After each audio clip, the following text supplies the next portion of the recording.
GST bill ఆమోదం కోసం AP assembly ఈ రోజు ప్రత్యేకంగా సమావేశమవుతోంది. ఇప్పటికే ఏపీ కేబినెట్ దీనికి గ్రీన్ సిగ్నల్ కూడా ఇచ్చింది. జీఎస్టీ బిల్లుకు సంబంధించి ఎమ్మెల్యేలకు ఎమ్మెల్సీలకు అసెంబ్లీ అవగాహన సదస్సు కూడా నిర్వహించింది. కాసేపట్లో బీఏసీ సమావేశంలో అసెంబ్లీ ఎజెండాను ఫైనల్ చేస్తారు. 9:45 నిమిషాలకు అసెంబ్లీ సమావేశాలు ప్రారంభమవుతాయి. శాసన మండలి 10:10 నిమిషాలకు మొదలవుతుంది. ఉభయ సభలు జీఎస్టీ బిల్లుపై చర్చించి ఆమోదాన్ని తెలియజేస్తాయి.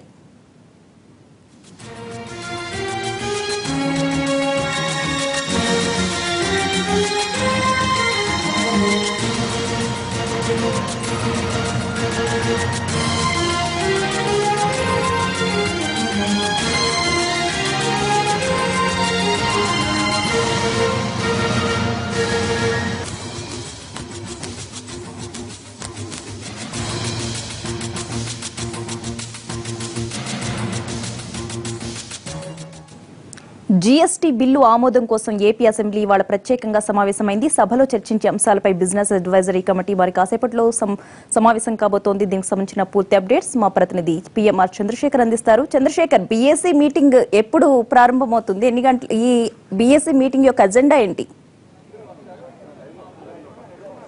థ్యాంక్ యూ ప్రతిభ. మరి కాసేపట్లో ఏపీ అసెంబ్లీ సమావేశాలు జీఎస్టీ కోసం ప్రత్యేకంగా సమావేశం కానున్నాయి. సో దీనికంటే ముందుగా 9:45 అసెంబ్లీ ప్రత్యేకంగా జీఎస్టీ బిల్లు ఆమోదానికి సంబంధించి భేటీ కానుంది. సో దానికంటే ముందుగా బీఏసీ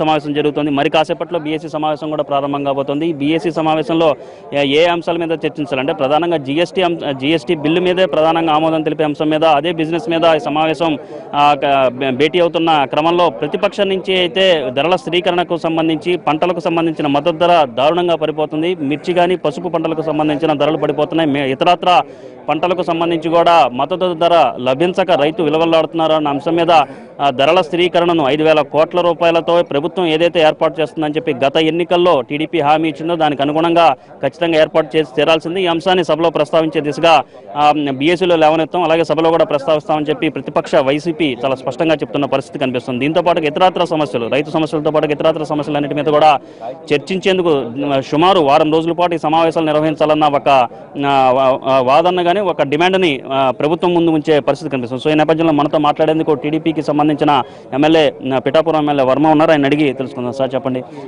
ఏ అంశానికి సంబంధించి మీరు ప్రధాన అంటే రైతు సమస్యలకు సంబంధించి కూడా ఖచ్చితంగా చర్చించి తీరాల్సిందే, వారం రోజుల పాటు ఈ సమావేశాలు నిర్వహించాలనే డిమాండ్ ప్రతిపక్షం నుంచి వస్తుంది. దీని మీద ఏమంటారు?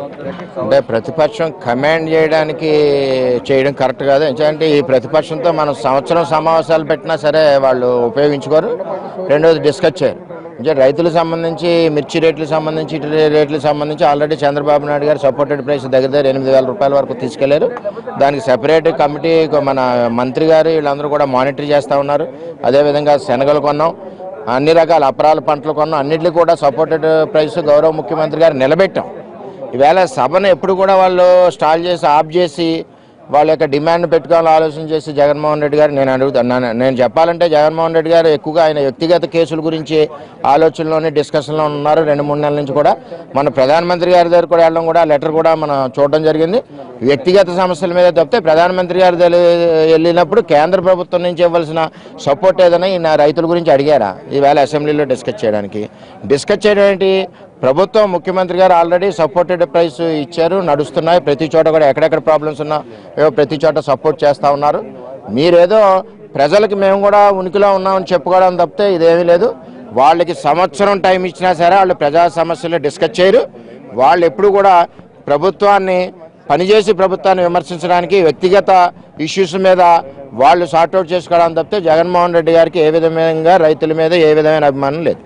అలాగే బీజేపీకి సంబంధించిన ఎమ్మెల్యే విష్ణుకుమార్ రాజు ఉన్నారు. ఆయన అడిగి తెలుసుకుంది. సార్ చెప్పండి, జీఎస్టీకి మద్దతు ఇస్తామని చెబుతూనే ఈ పంటలకు సంబంధించిన మద్దతు ధర విషయంలో కానీ రైతు సమస్యలకు సంబంధించి కానీ చర్చ జరిపి తీరాల్సిందే, అలాగే ధరల స్థిరీకరణకు సంబంధించి కూడా చర్చించాల్సిందే, ఏర్పాటు చేయాల్సిందనే డిమాండ్ ప్రతిపక్షం నుంచి వస్తుంది. దీని మీద మీరు ఏమంటారు?